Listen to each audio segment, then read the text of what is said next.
As the food editor for Eating Well magazine, I'm always hearing from readers who want to cook dinner but feel like they don't have enough time.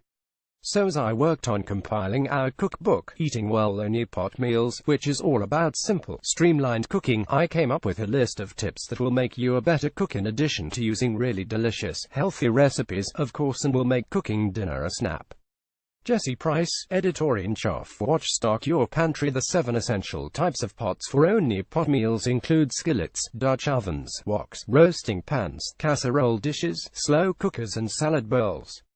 Besides those pots, a well-stocked kitchen includes a saucepan or 2 and at least 2 cutting boards, 1 for meat and fish and 1 for everything else. And ideally you should have a 3rd board for fruit, so that it doesn't end up tasting like garlic. We recommend using the biggest cutting boards your space will accommodate. The bigger the board, the more room you have for quickly prepping ingredients. You should also have a set of mixing bowls, dry and wet measuring cups and measuring spoons. Create a well-lit, clutter-free prep space in your kitchen that has space for your cutting board, ingredients and a bowl or 2. Keep knives close by, and position a garbage can, trash bowl or compost bin within arm's reach so you can get carrot peels, onion skins and so forth out of the way. Of course, your space may be constrained if you live in a tiny apartment, for instance, so improvise where necessary. Half the battle of getting dinner on the table quickly is making sure you don't have to go to the supermarket every other day. The best approach is to make a weekly plan of what you are going to cook, consult your recipes and write a detailed shopping list. You can make your trip to the store as quick as possible if you organize your list by aisle. Try breaking it into these sections: produce, meat, seafood, dry goods, freezer, dairy, refrigerator, bakery and deli. When you are making a shopping list, and as you cook and use up ingredients, keep your pantry in mind. If every time you reach the bottom of a bottle of soy sauce you always jot it down on your list, you won't come up empty-handed the next time you're about to throw your ingredients in a wok for a stir-fry. Herbs and spices are essential for making great-tasting food that's healthy too. They let you create bright, aromatic, vibrant-tasting dishes without loading up on salt, sugar, butter or cream. So keep a well-organized array of dried herbs and spices, preferably close to your workspace. Keep in mind that herbs and spices do lose potency the longer they sit on your shelves. After they've been there a year or 2, replace them. And if you have space, plant an herb garden, or, if you live in a colder climate, a small planter that you can bring inside in the winter. When you're ready to cook, take a moment and read your recipe. Though you may want to dive right in without reading, you'll save time in the end, and probably do a better job if you know what to expect. Of course, we're the first to say that you should have fun and experiment in the kitchen. Try using different ingredients, add more of something you like or skip something you don't.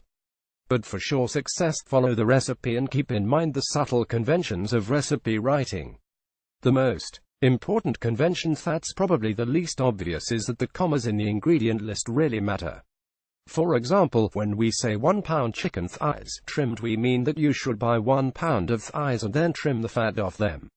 If, on the other hand, we call for 1 pound trimmed chicken thighs, you would need to either purchase trimmed thighs or buy more than the 1 pound that we want you to cook. Does it really matter? In some cases, no, but those small differences will impact the nutrition profile of a dish and might even affect how something cooks. For instance, if you put too much meat in a stir-fry, you run the risk of overcrowding the wok, causing your meat to stew instead of getting the desired sear.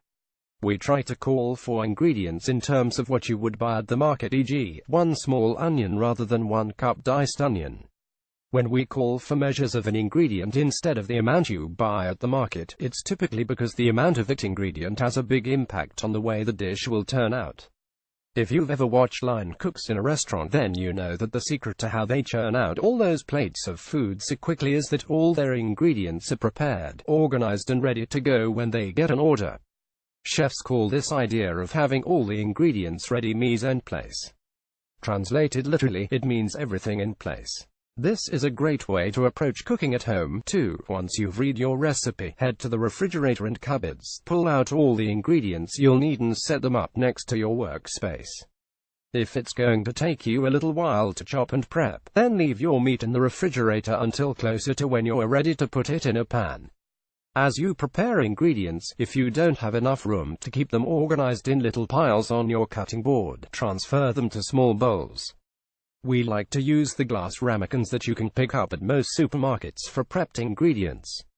The other thing you may notice as you watch line cooks at a saute station is that they use metal tongs for everything. Metal tongs are like an extension of the professional cook's arm. Try them, a decent pair is inexpensive and you'll never want to cook without them once you do. If you cook with a non-stick skillet a lot, you should also get silicone-coated tongs.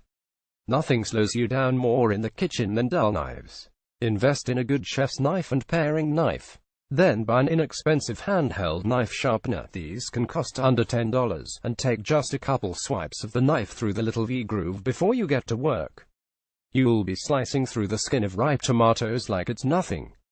Also, if your chopping skills are slow and clunky, spend some time watching the pros on TV and mimic how they do it. You may not get as quick as they are, but you can certainly pick up some of their technique, speed things up and be safer.